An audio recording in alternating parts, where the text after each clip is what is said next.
Jumpa lagi di Bincang Bola Jawa Pos, dan kali ini kita akan mengobrolkan tentang peluang timnas Indonesia di putaran keempat kualifikasi Piala Dunia 2026 yang telah menghasilkan hasil undian bahwa timnas Indonesia berada di grup B. Dan bersama saya seperti biasa teman setia saya yang selalu mendampingi dalam acara Bincang Bola Jawa Pos, Bung Dimas Ramadan. Nah, Bung Dimas, timnas Indonesia berada di grup B bersama Irak dan Arab Saudi ya. Hasil undian menghasilkan bahwa Indonesia harus berjuang melawan Irak dan Arab Saudi untuk bisa lolos langsung ke Piala Dunia. Artinya apa? Harus juara grup kan ya? Betul, harus juara grup. Karena memang kan sejak awal regulasinya hanya juara grup yang berhak dapat tiket otomatis. Sementara untuk runner up-nya itu akan maju ke putaran kelima, yang mana akan melawan dari tim grup A ya, runner up grup A. Dan pemenangnya ini itu akan main 2 leg, pemenangnya akan mewakili AFC Asia untuk di antar konfederasi. Oke. Nah, sebelum kita mengobrol lebih lanjut terkait dengan peluang kita melawan Irak dan Arab Saudi, yang menjadi ganjalan saya, mungkin jadi ganjalan juga fans timnas kita ya, atau masyarakat Indonesia terkait pemilihan tuan rumah di putaran keempat ini. Iya. Seharusnya AFC kan memang secara aturan memang di tempat netral ya. Betul. Di tempat netral, bukan dari tim-tim peserta. Namun kenyataannya di 2 grup ini ya, ada tuan rumah. Ada tuan rumah. Tuan rumah yang juga bertarung nih untuk bisa memperebutkan tiket langsung atau setidaknya bisa lolos ke Piala Dunia 2026 ya. Di grup A ada Qatar. Kemudian di grup B yang kita di dalamnya grupnya B adalah Arab Saudi. Nah, seperti apa ini Bung? Ya, memang untuk salah drawing ini memang dari awal sih sendiri AFC udah kayak apa ya, kurang jelas ya mungkin ya. Dari awal aturannya seperti apa, karena kalau kita dari putaran ketiga kemarin sempat beredar kan katanya putaran keempat ini adalah home away, masing-masing dapat, sempat kabar itu. Lalu ada yang bilang juga akan digelar di tempat netral yang di luar digelar di negara di luar peserta. Luar peserta ya. Tapi akhirnya keputusan ada di 2 negara nih tuan rumah nih, Qatar dan Arab Saudi. Terus pas ketika penetapan itu sempat ada kabar juga di switch, disilang. Jadi Arab Saudi mainnya di Qatar, Qatar main di Arab Saudi. Sebenarnya itu lebih fair kan? Nah, iya, kalau itu mungkin lebih fair ya.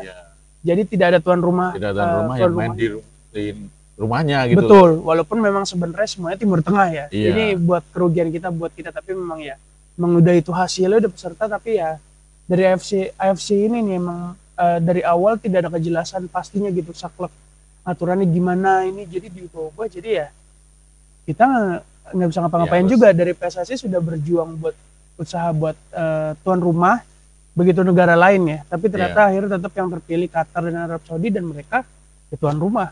Itu ini keuntungan banget buat mereka pastinya. Pasti itu bagi Arab Saudi dan juga Qatar. Iya. Sebenarnya kalau saya ya sebagai pencinta bola, pencinta timnas itu inginnya sih tuan rumahnya itu justru bukan dari negara Timur Tengah. Iya, betul, sepakat. Ya kan mungkin bisa di Korea. Betul, di Korea, Jepang. Gitu. Itu lebih jauh dua-duanya juga kan. Bukan di Asia Barat, bukan di Asia Tenggara. Itu yang dinamakan tempat netral. Iya, Asia Timur, iya. Benar-benar netral, jadi tidak ada unsur bahwa tim tuan rumah main di situ, nggak ada. Betul. Ya ini mungkin menjadi ganjalan mungkin bercerita timnas kita, masyarakat Indonesia, kenapa harus tuan rumah di sana main juga. Arab Saudi juga ada Qatar. Nah, kalau seperti itu kan jadinya Arab Saudi sebagai tuan rumah main 2 kali, ya peluang mereka besar. Lebih besar ya. Karena tuan rumah mereka lebih mengenal stadion mereka. Mungkin nggak tahu kalau nanti kuota dari supporter seperti apa. Ya, belum ada itu. Masih Oktober juga sih. Tapi meskipun kuotanya seperti apa ya, keuntungannya jelas ada di tuan rumah sebenarnya. Iya. Ya kan? Dan apalagi kalau kita lihat jadwal juga, kita ini kan jadwalnya kan 8, mainnya kan 8 sampai 14 ya. 8, 11 dan 14. 8, 11, 14. 14. Kita main tanggal 8 dan 11. 8 lawan Arab Saudi, 11 lawan Irak. Lalu 14-nya Saudi sama Irak. Ini tuan rumah Saudi dapat jedanya panjang nih. Setelah lawan lebih Indonesia, lama ya? iya. Setelah Indonesia tanggal 8 baru main lagi tanggal 14. Ada sekitar hampir sepekan ya itu malah. Betul. Buat itu tuan rumah, itu keuntungan tuan rumah tuh. Ya? Enaknya di situ makanya. 6 hari ini. Iya, 6 hari udah main di kandang sendiri, supporter, waktu jeda lebih panjang. Sedangkan kita tanggal 8 terus tanggal 11 kayak jeda 2 hari doang. 2 hari kita jeda 2 hari udah besok udah main lagi. Recovery-nya cuma 2 hari. Iya, makanya sama kayak pertandingan FF mungkin ya. Iya. Kayak FF 23 sekarang aja kan gitu kan. Sebenarnya kalau untuk recovery ya kurang lama ya. Kurang lama, kurang ideal dengan apalagi buat pertandingan yang ya, level kompetitifnya karena ini yang sama-sama seperti ini punya kepentingan yang semua kan. Nah, itu Piala Dunia, makanya ini ya tapi apapun itu udah ditetapkan AFC sudah memutuskan ya. Kita nggak bisa apa-apa ya, doa aja semoga juga timnas bisa maksimal ya. Iya, dan yang pasti bahwa kalau menurut saya sih memang AFC ini mungkin bisa soal aturan-aturannya mungkin diubah lah, direvisi atau seperti apa, karena kalau di Eropa atau UEFA itu kan netral ya, juga memang benar-benar di netral, jadi bukan tuan rumah yang peserta ada di situ, jadi memang benar-benar negara netral untuk menentukan partai yang penting seperti ini. Memang harus benar-benar netral. Nah itu mungkin hanya sekedar keluh kesah kita ya, meskipun itu tidak bisa mengubah ketetapan yang sudah diputuskan, hasil undian tidak bisa diubah. Yang pastinya kita ya harus berusaha untuk bagaimana timnas kita untuk bisa meraih hasil maksimal. Nah kalau dilihat dari kita bergabung di grup B bersama Arab Saudi dan Irak, saya melihatnya gini Bung Dimas, secara teknis ya, ini bukan teknis ya, secara teknis sebenarnya kekuatan kita itu hampir merata, bisa dibilang gitu kan ya. Kita tidak melihat ke belakang ya, karena melihat kekuatan sekarang, bagaimana pemain diaspora kita cukup bagus ya. Kemudian dari pertemuan terakhir dengan Arab Saudi juga menjadi salah satu faktor yang membuat kenapa kita bersaing. Cuma dengan Irak ini kita 2 kali kalah. Nah sebenarnya kalau dilihat dari trennya seperti apa sih ketika kita melawan tim Timur Tengah, terutama dengan Irak dan Arab Saudi? Nah, gimana? Kalau untuk lawan Timur Tengah, memang sebenarnya kita juga bahkan bisa dibilang inferior kali ya, karena ya memang berkaca sejarah kita jarang bertemu, dan sekali bertemu ya Timur Tengah kan selalu dianggap satu level di atas kita. Secara tingkat, bahkan secara ranking pun sampai sekarang aja kita masih di 118, sementara negara lain, bahkan Oman pun aja kemarin itu kalau nggak salah per data itu udah 100 besar ya. Oman itu juga main juga ya? Main juga, tapi ya dia di grup A itu. Kita nggak ketemu dia karena kita ada di pot yang sama, di pot 3. Terus dengan Irak yang memang secara latar belakang kemarin yang dulu-dulu dan ranking memang mereka jelas di atas kita. Tapi sebenarnya memang kalau berkaca melihat kekuatan kita sekarang, ya kemarin kita sudah ada pembuktian di round 3 ya. Itu udah jadi gambaran sebenarnya memang ya timnas Indonesia itu bisa bersaing sebenarnya memang. Untuk yang sekarang untuk lawan Timur Tengah ya mungkin lah ya.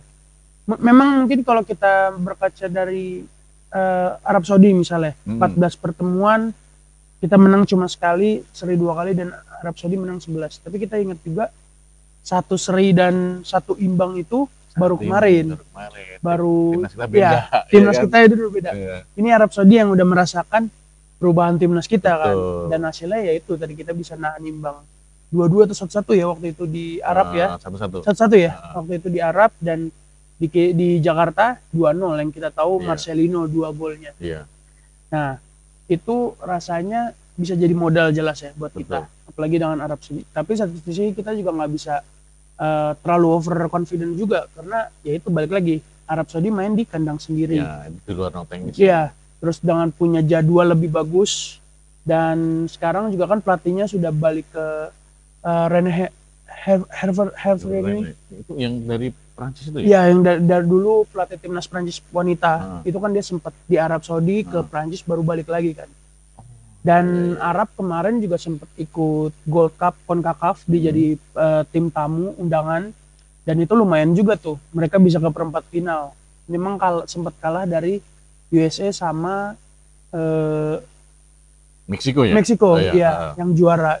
Ya memang ya terlepas dari itu, Hervé Renard udah lumayan nih. Maksudnya dengan dia kedatangan baru, mungkin kalah dari Indonesia, tapi setelah itu mereka punya pertandingan-pertandingan lagi yang semakin memadukan mereka sendiri dengan sistemnya sendiri. Dan pertandingannya bukan pertandingan sekedar uji coba doang, ya, tapi langsung main CONCACAF, iya. Dan bahkan ya CONCACAF bisa jadi itu akan jadi lawan mereka ketika seandainya mereka antar konfederasi. Iya, karena beda negara kan, beda konfederasi juga. Betul. Kan, jadi dia sudah melangkah lebih jauh. Iya, sudah merasakan itu. Iya. Itu Arab Saudi. Sementara kalau Irak ini kita lebih mengkhawatirkan lagi ya sebenarnya kalau secara statistik, karena dari 9 pertemuan kita hasil terbaik hanya imbang. Itu juga sudah lama banget, udah lama banget, dan sisanya kita selalu kalah. Termasuk di 2023 ya, di putaran kedua itu kita sempat bertemu yang satu grupnya sama Filipina dan Vietnam dan Irak. Waktu itu kita kalah 2 kali. Yang 1-5 di Iraknya sendiri. Iya, dan satu lagi pas di Jakarta kita kalah 0-2. Ya. Itu 2023 ya. Nah, kekalahan itu kekalahan sebenarnya timnas kita sudah diperkuat beberapa pemain diaspora ya. Betul kan? Betul. Tapi mungkin belum banyak iya. Ketika kita melawan Arab Saudi kan. Betul. Ya setidaknya menjadi gambaran bagaimana kita mengukur ketika kita sudah bisa tampil full tim, setidaknya kita memiliki peluang kan. Betul. Contohnya ketika melawan Bahrain kita juga menang kan. Iya, melawan Bahrain, melawan Arab Saudi. Arab Saudi juga menang. Nah ini sebenarnya kan ya kita tidak perlu merasa inferior. Betul. Ya terlepas dari tuan rumah Arab Saudi ya kita sebenarnya masih punya kesempatan untuk memberikan hasil yang maksimal lah ketika melawan dua tim ini. Nah selanjutnya persiapan Irak nih seperti apa? Tadi kan Arab Saudi tampil di CONCACAF. Ya. Kalau Irak ini ya mungkin sama seperti Indonesia ya, nggak ada turnamen apa-apa. Kemarin terakhir hanya di kualifikasi putaran ketiga itu juga yang dia masuk ke jadi peringkat 3-4. Ya ini yang kita nggak ada gambaran pasti sih ya, karena belum tahu juga. Tapi ya kalau melihat yang kemarin ya memang sebenarnya Irak ini lebih tangguh kasarnya ya, mungkin bisa dibilang dibandingkan Arab Saudi. Tinggal ya kita lihat aja nanti gimana di putaran keempat ya. Apalagi kan ada September ya, masih ada jeda, masih ada satu periode matchday. Itu kita pemanasan dulu dengan Kuwait dan Lebanon. Nah ini Timur Tengah juga itu. Saya tanyakan Bu Dimas. Ini kan kita melawan tim Timur Tengah ya, di putaran keempat. Sejauh ini sudah ada agenda atau rencana dari pelatih Patrick Kluivert untuk menggelar uji coba? Iya, yang sudah pasti apa? Yang sudah pasti itu adalah Lebanon dan Kuwait. Iya. Itu pada September ya? Sebulan sebelumnya. Karena kan memang periode matchday-nya baru ada September lagi. Setelah Juni ini. Nah, kita kan ini bermain di Timur Tengah nih. Iya. Nah, melawan Lebanon dan Kuwait ini rencananya main di mana? Nah, kita waktu itu berharapnya kan kita bertamu ya, biar merasakan Timur Tengah. Tapi sayangnya ternyata tim Indonesia tetap tuan rumah dan yang dipilih ada Surabaya. Jadi main di Indonesia? Iya, main di Indonesia. Itu kemarin informasi dari Ketua BTN Pak Sumarji sudah Pak Erik Ketua Umum sudah mengkonfirmasi mainnya di Surabaya dan alasannya waktu itu katanya Surabaya biar penyesuaian, katanya cuacanya nggak beda jauh, panas Surabaya dengan Timur Tengah. Ya kita nggak tahu ya, kita belum pernah. Mungkin itu alasan dari federasi. Sebenarnya beda juga ya. Beda juga sih emang. Orang ini apa iklim di Timur Tengah dan Surabaya beda. Cuacanya masih beda. Beda makanya ya semoga aja itu yang sesuai dah. Tapi memang untuk mengukur bagaimana tingkat ini ya ketahanan. Betul, mungkin ketahanan. Panas kan. Iya, karena kan pemain kita kan mayoritas dari abroad semua kan. Iya. Kebanyakan dari Eropa. Ya mungkin terlepas dari cuaca dan situasinya, kita mungkin bisa manfaatin lawannya ya, karena secara sama-sama Timur Tengah seharusnya nggak akan beda jauh.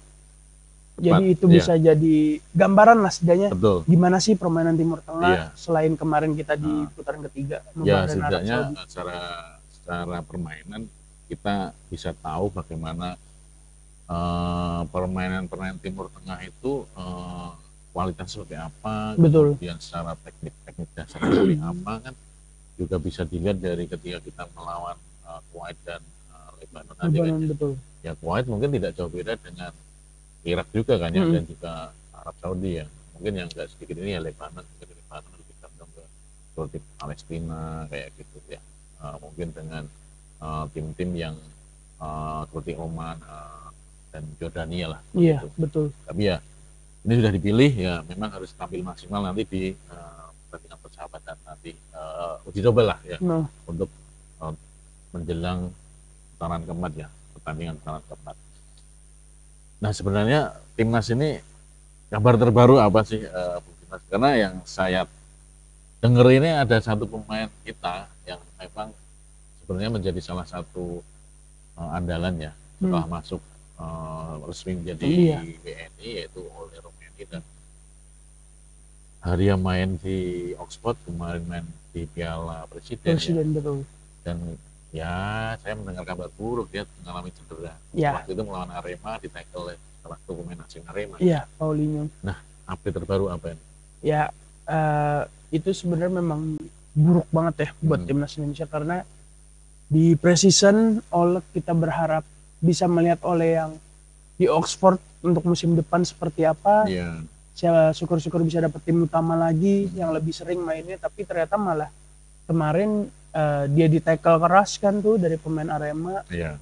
Dan akhirnya pelatih Oxford, Gary Rowett, sempat bilang cedera parah, cuma belum tahu kan waktu itu apa, dan akhirnya sekarang ini udah Oleh kemarin ya, Kamis baru aja menjalani operasi kan.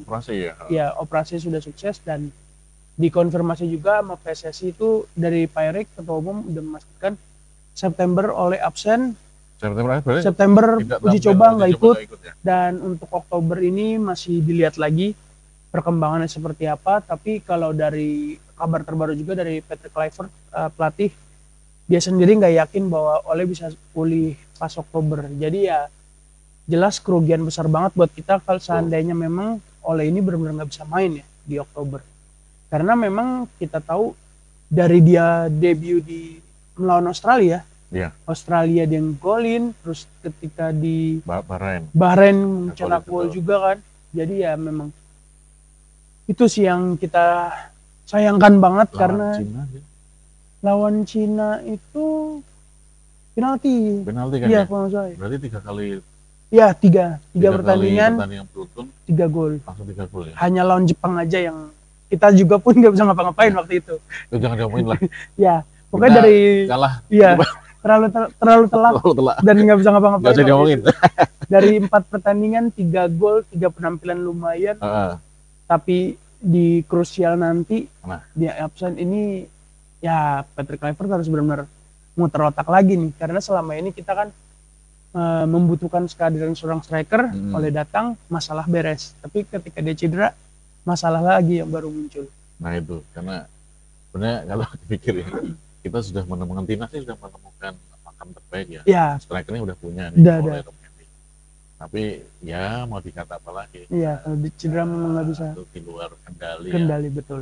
Dan ya kalau terpaksa absen nih, ya memang ini kabar buruk. Kalau terpaksa absen ya pasti tim pelatih yaitu Patrick Kluivert dan asistennya pasti sudah memiliki rencana nih. Betul. Termasuk juga BTN ya, Badan Timnas kita, PSSI. Nah seperti apa rencananya ini? Apakah udah ada misalnya memaksimalkan potensi striker yang ada kan, masih cukup banyak meskipun status lokal ya, dan juga ada satu pemain yang akhirnya sempat tergeser ya, yaitu Rafael Strijk ya. Betul. Nah, apakah memanfaatkan itu, memaksimalkan itu, atau ada rencana yang lebih ekstrem lagi nih, misalnya memburu pemain-pemain diaspora yang sebagai striker. Nah itu kan yang kerap dilakukan oleh PSSI kan, ya. Cara yang lebih cepat ya. Iya. Ya memang kalau ngelihat tanpa Oleh mungkin bisa jadi ada 2 opsi tadi. Benar, memang antara memanfaatkan pemain yang ada, ini kita pernah lakukan sebelum Oleh datang ya. Kita pernah punya pakai Sananta, pernah pakai Rafael Strijk, pernah juga menggunakan Hoki juga bahkan mungkin.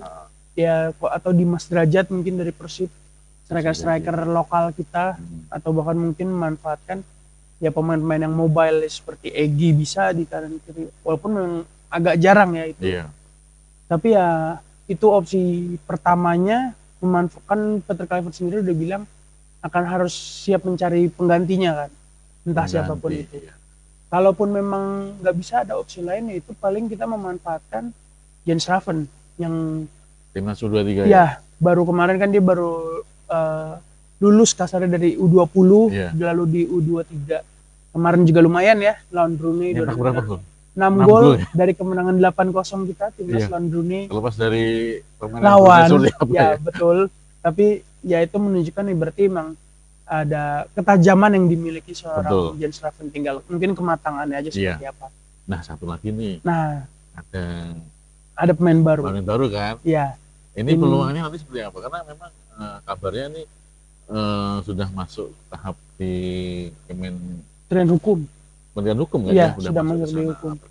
Sudah selesai kemarin update terbaru itu. Siapa itu namanya? Mauro Zylstra. Itu FC Volendam dari kompetisi kasta kedua di Belanda. Nah itu dia bisa, ya kemarin kan dinaturalisasi untuk kualifikasi Piala Asia U23 yang kebetulan akan dimulai kalau nggak salah September apa ya? September ya? Iya, untuk U23. U23 ya. Oh, tapi U23 ya. U23 kualifikasi Piala Asia, karena sekarang di Piala Asia nih, di Piala AFF sorry. AFF U23. Nah, di kualifikasinya nanti harapannya dia bisa menambah daya gedor kita kan. Tapi dengan mungkin bisa jadi dengan situasi yang ada sekarang dengan Oli cedera, kalau memang kualitasnya mumpuni, kenapa enggak coba di senior kan? Betul. Karena PSSI juga udah bilang ya semua tergantung dari tim pelatih sih. Iya. Dari Peter Kluivert dan timnya, termasuk juga mungkin Simon Tahamata kan sebagai talent scouting, dan juga Jordi Cruyff ya sebagai penasihat teknis. Ya itu opsi, salah satu opsi solusi ya mungkin ya, dengan kehadiran Zylstra atau Jens Raven dipromosikan. Ya atau tadi satu lagi mencari pemain yang dari kemarin yang sebelumnya udah ada, atau bahkan mungkin mencari lagi lebih ekstrim, yang siapa nih yang di luar yang bisa jadi striker. Iya kan, radar kita cukup tajam juga ya pemain diaspora ini ya. Tapi memang itu tantangannya karena waktunya juga lebih harus benar-benar cepat ya, apalagi udah ada satu proses udah di tengah jalan nih Zylstra. Iya. Tapi kalau melihat dari prosesnya ini, Mauro Zylstra ini saya rasa memang bisa jadi menjadi opsi yang bisa jadi sih memang opsi yang ideal sebenarnya. Ya tinggal bagaimana nanti tim pelatih itu maksimalkan kemampuan Zylstra ini, karena memang butuh untuk istilahnya chemistry-nya ada ya. Butuh waktu lagi dulu adaptasi penyesuaian itu yang harus betul-betul menjadi pekerjaan rumah dari tim kepelatihan timnas Indonesia, yang tim PR bagi Peter Kluivert. Apabila memang nanti Pole benar-benar absen, kemudian Mauro Zylstra bisa resmi sudah menjadi WNI dan bisa dimainkan, didaftarkan dan di-OP-in lah oleh FIFA. Nah, kalaupun itu memang menjadi, karena sebenarnya sih ya kembali ke setelan awal kan. Awal striker bermain, kemudian situ ada striker lokal kita, apakah Sananta, Dimas Derajat. Iya. Bahkan yang bisa juga memainkan false nine, tidak ada striker murni. Ada Ragnar Mangun, kemudian Marcelino Ferdinand di depan, Egy bisa jadi di situ kan. Betul. Kemudian satu lagi pemain diaspora, Bien James ya bisa ke sayapnya dia. Sayap juga kan. Ke sayap maju. Wah, mungkin strategi seperti ini memang ya ini nanti tergantung dari bagaimana tim pelatihan untuk mempersiapkan. Bung Dimas, jadi kalau dilihat dari peluang memang ya sebenarnya kita ada ya. Dan rasanya memang harus di putaran keempat ini ya. Karena akan lebih menantang dan lebih berat lagi ketika kita harus melaju ke putaran kelima, karena akan beradu lagi kan, waktu lebih panjang lagi, dan kalau menang pun akan ke antar konfederasi. Ini lebih berat juga karena kita akan melawan tim-tim dari, bisa jadi CONCACAF dari konfederasinya tuan rumah, atau juga bisa ketemu dengan wakil Afrika atau juga ketemu dengan OFC. Jadi memang ini tantangannya di sini karena mungkin kesempatan kita bermain mengenal lawannya lebih jarang kan. Betul, iya. Jadi ya itu lebih menantangnya di situ sih, karena mendingan makanya semoga saja kita bisa maksimalkan di putaran keempat ini. Jadi Walaupun Timur Tengah juara Fajar lolos Piala Dunia, udah aman kita. Sejarah. Iya kan? Sejarah bisa kita cetak. Tapi yang pasti dilihat dari hasil drawing itu, kita di grup B bersama Irak dan Arab Saudi. Betul. Sebelum drawing ini kan Pak Sumarji ya, manajer timnas kita, berharap timnas bisa satu grup dengan Arab Saudi dan Irak ya susu. Enggak, Qatar ya. Kalau masuk Qatar. Tapi memang tidak sama. Tapi kan setidaknya Arab Saudi pas ya itu. Yeah. Kita sesuai dengan apa yang dikatakan Pak Sumarji nih. Iya. Artinya apa? Artinya sebenarnya Arab Saudi ini memang diharapkan dibidik menjadi lawan kita, karena memang kita di sebelumnya 2 kali main kita tidak pernah kalah, 1 menang dan 1 seri. Nah, betul. Ini optimisme tinggi ini yang memang harus terus dijaga terus. Kan, ya. Nah, ketika kita nanti andainya ya ini ya, kita mengharapnya menjadi juara grup. Seperti tadi Bung Dimas bilang bahwa ketika kita gagal menjadi juara grup ya, kalau mau lolos masih punya peluang ya harus jadi runner up kan. Iya. Kalau kita peringkat 3 ya udah out kan. Peringkat 3 out. Nah, runner up ini memang cukup pelik juga ya. Iya, betul. Karena antara runner up ini grup A dan B kan dipertemukan kan? Iya, betul. Ya itu tadi. Uni Emirat Arab ya maksudnya yang Pak Sumarji harapkan. Ya jadi ya mungkin kita kalau misalkan kita runner up ya kita mungkin bisa jadi ketemu dia juga tuh, Uni Emirat Arab ataupun Qatar, ataupun mungkin Oman yang bisa buat kejutan dari pot 3. Jadi ya memang sama-sama berat juga, karena ya tadi di awal kita nggak punya, sering ketemu tapi jarang menangnya, walaupun memang sebenarnya balik lagi 50-50 untuk situasi timnas sekarang. Iya benar. Nah ini ngomongin timnas Indonesia memang cukup menarik ya. Iya. Memang, ya ini harus kita sama-sama dukung ya, karena ada peluang besar kita untuk bisa mencetak sejarah lolos langsung ke Piala Dunia 2026 dan harapannya di grup bukan grup maksudnya di putaran keempat inilah kita bisa melakukannya dengan menjadi juara grup, kita lolos langsung. Nah ya meskipun tidak terjadi ya kita masih ada langkah lagi, mungkin ya meskipun cukup apa ya panjang juga ya. Iya. Kita dukung sama-sama. Nah sebelum kita akhiri nih, kita ngobrolin geser dikit nih ke timnas U23. Iya. Karena memang sama-sama timnas kan memang harus kita dukung juga. Betul. Kan. Nah, timnas U23 ini kan sedang berjuang di AFF ya U23 dan kita menjadi tuan rumah. Betul. Hasil pertandingan pertama di grup A ya, Indonesia di grup A, kita menang dengan skor cukup telak ya, 8-0. James Craven cetak 6 gol.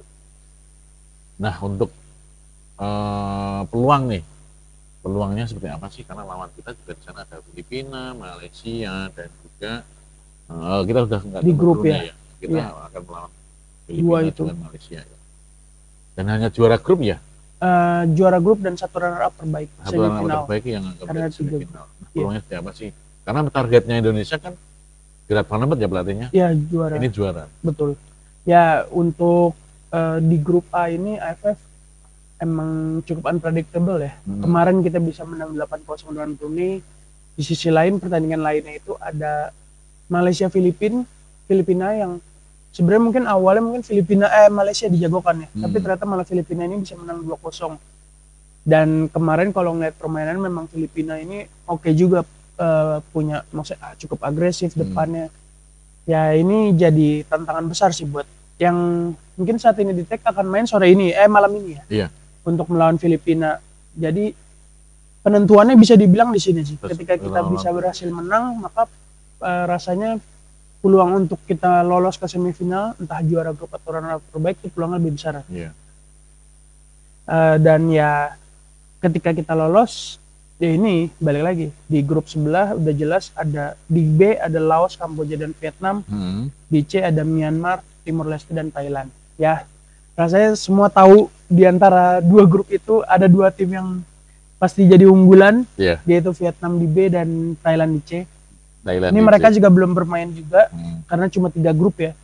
Oh, 3 tim. 3 tim, sorry. 3 grup, 3 tim di B dan C, sementara di kita di 4 tim. Jadi ya memang tantangan terbesar dari awal unggulan yang memang 2 itu ya. Kalau kita mau juara, ya kita harus bersaing dengan Vietnam dan juga Thailand. Tapi sebenarnya kalau dilihat dari permainan kemarin melawan Brunei, ya menang 8-0 itu 8-0 ya Mas. Itu memang cukup luar biasa sih sebenarnya. Tapi dilihat dari tim lawannya setelah Brunei memang ya itu wajar gitu. Nah itu memang sudah seharusnya kita bisa menang besar ya. Karena kalau dilihat dari permainan Brunei ya pemain belakang aja mereka nggak bisa lari. Kemudian mereka mencetak gol aja memang susah kan, mau penetrasi ke lini belakang kita juga susah. Yang menjadi pertanyaan kan di babak pertama timnas Indonesia bisa 7 gol kan, 7-0. Nah kenapa di babak kedua ini cuma 1 nah itu gol? Harusnya kan kalau konsisten sepanjang pertandingan 1 kali 45 menit babak pertama, kemudian 1 kali 45 menit babak kedua harus sama nih. Ini yang dibutuhkan ya konsistensi. Harusnya bisa dong 7 gol juga kan. Nah, gambarannya gitu, logikanya betul, gitu. Kalaupun tidak 7 gol ya setidaknya bisa lebih dari 1 gol. Tapi kenapa hanya 1 gol? Ini yang menjadi PR-nya. Ya ini PR memang. Sebenarnya kalau kemarin lihat di babak kedua ini banyak pergantian ya. Kayak seperti Donit yang masuk itu pokoknya ada beberapa pemain kayak Yardan Yafi dari Persita, terus ada Firman Juliansyah dari Semen Padang, lalu juga ada Altaf Indi dari Persis Solo. Nah ini mereka ini rasanya mungkin kalau kemarin mungkin kita ngeliat ada sedikit gap antara pemain yang di babak pertama dan babak kedua. Tapi kalau Van den Berg sendiri menilai semuanya udah rata ya.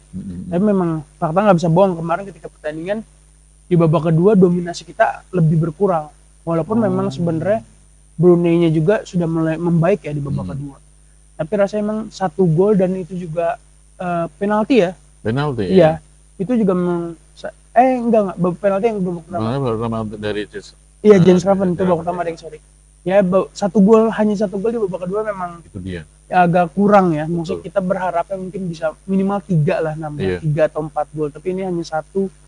Ya itulah tadi Gerald Van den Berg sendiri kemarin bilang untuk melawan Filipina ini diharapkan ketajamannya. Memang kalau kita lihat lawan Brunei, peluang kita sebenarnya banyak, bisa lebih dari 8 seharusnya. Seharusnya ya. Ya, beberapa kali ada peluang pemain kita entah tertahan kiper atau mungkin meleset. Jadi seandainya mungkin lebih klinis, begitu pula di babak kedua beberapa peluang ada, ya mungkin golnya akan lebih banyak. Iya, jadi itu PR besar sih sebenarnya. Itulah kenapa Gerard Van den Berg sempat bilang sehabis pertandingan bahwa ya 8 gol memang bagus, tapi sebenarnya permainan masih bisa ditingkatkan. Iya, betul. Ya. Jadi ada sisi-sisi yang mungkin dilihat oleh Van den Berg ini belum berjalan dengan maksimal ya, terutama di babak kedua bagaimana konsistensinya masih kurang.